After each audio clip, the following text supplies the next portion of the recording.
Hey everyone, welcome back to Genai's World News. We're kicking things off today with a devastating story out of Ukraine. According to BBC News, Russia has carried out what officials are describing as the most massive aerial bombardment ever launched against the Ukrainian capital, Kyiv. The attack killed at least 30 people and injured many more, with strikes hitting locations spread across a wide area of the city. BBC News reports that this latest barrage deployed a record-breaking number of weapons in a single assault on the capital, missiles and drones raining down in what Ukrainian officials called an unprecedented escalation. Emergency crews scrambled across multiple districts responding to fires and collapsed structures. The scale and spread of this attack mark a deeply disturbing new chapter in Russia's ongoing war against Ukraine, and the international community is once again being called upon to respond. We'll keep following this story closely as more details emerge. Moving now to Iran, where the country has entered a period of national mourning following the death of Supreme Leader Ayatollah Ali Khamenei, who was killed back in February. BBC News reports that Khamenei's body is now lying in state at Tehran's Grand Mosalla Mosque, with the formal mourning period beginning this week. The Financial Times adds that the ceremony is expected to stretch across 6 days and is anticipated to be one of the largest state funerals of its kind, a massive event that Iran's leadership hopes will demonstrate the regime's continued strength and unity to both its own citizens and the watching world. Khamenei had held power in Iran for decades, and his death has set off intense speculation about the country's political future and who will ultimately inherit his enormous authority. The FT notes that observers will be closely reading the optics of this funeral for signals about which factions inside the Iranian government are gaining the upper hand. This is a story with enormous implications for the Middle East and beyond. Next, a shocking act of violence in Syria. BBC News is reporting that a bomb explosion tore through a café in the Syrian capital Damascus, killing at least 9 people. The blast struck a venue located close to the Palace of Justice, one of the most prominent government buildings in the city, making the choice of location all the more alarming. At the time of our broadcast, no group had claimed responsibility for the attack. The fact that the target was a civilian cafe near a major seat of government power suggests this was a deliberate and calculated act. Syria has seen years of conflict and instability, and incidents like this serve as a grim reminder that the country remains a deeply volatile environment. Authorities are reportedly investigating, but details remain limited at this stage. We'll continue to monitor this developing story. Now for a story that is nothing short of remarkable. BBC News is reporting that a man in Venezuela named Hernan Gil has been pulled out alive after spending 8 full days trapped beneath the ruins of a collapsed multi-story car park. 8 days. That is an extraordinary survival story by any measure.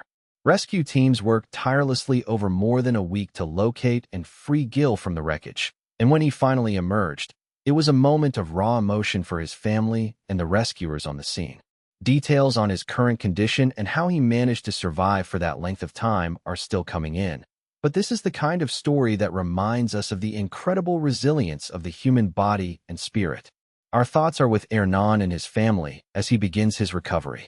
Shifting gears to the world of technology and geopolitics, a collision that's becoming more and more common. The Financial Times is reporting that AI company Anthropic is actively moving to close off loopholes that have been allowing Chinese engineers and companies to access its flagship AI model, Claude. Despite increasingly strict restrictions already in place, the FT reports that engineers have continued to find creative workarounds to get their hands on the technology. Anthropic is now taking more aggressive steps to shut those pathways down. This is part of a much broader tension between the United States and China over access to cutting-edge artificial intelligence, a race that governments on both sides treat as a matter of national security. The fear, of course, is that advanced AI systems could be used for military applications or economic espionage. Anthropic's crackdown signals just how seriously American tech firms are now taking those concerns, whether voluntarily or under pressure from Washington. On the economic front, the Financial Times is raising a red flag that investors might want to pay attention to. Analysts' expectations for earnings from S&P 500 companies are rising at the fastest pace seen since the dramatic rebound from the COVID-19 pandemic. That sounds like good news on the surface, But the FT reports that this surge in optimism is fueling genuine concern among market watchers about the possibility of what some are calling an earnings bubble. The worry is that forecasts may be racing ahead of economic reality, particularly given ongoing uncertainty around trade policy, inflation, and interest rates. If those lofty expectations don't get met when companies actually report their results, markets could face a sharp and painful correction. It's a classic case of Wall Street getting ahead of itself, and it's a story worth watching closely as we head deeper into the second half of 2026. And we're closing today with a deeply disturbing investigation that demands attention. BBC News has found that Instagram was running advertisements in India that actively promoted child sexual abuse material. The ads reportedly used highly explicit search terms, including words like rape and child video, and directed users to content hosted on the messaging app Telegram. This is a catastrophic failure by one of the world's most widely used social media platforms, and the BBC's findings raise urgent questions about Meta's content moderation systems and how advertisements promoting illegal content were allowed to run at all. Child safety advocates are rightly outraged, and this investigation is likely to trigger significant regulatory and legal scrutiny for Instagram in India and potentially elsewhere. This is a story about accountability, platform responsibility, and the protection of children online, and it will not go away quietly. All right, everyone, that's a wrap on today's Genai's World News. It was a heavy one, but staying informed matters. If you found this valuable, please hit that like button, subscribe so you never miss an update, and share this with someone who needs to know what's going on in the world. We'll see you next time. Instagram was running advertisements in India that promoted child sexual abuse material.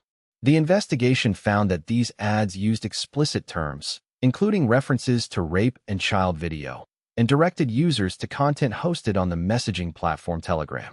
This is an extraordinarily serious finding, pointing to a catastrophic failure in Meta's advertising moderation systems. Instagram is used by hundreds of millions of people, including minors, and the idea that its ad platform was being weaponized to distribute links to child abuse material is both horrifying and legally significant.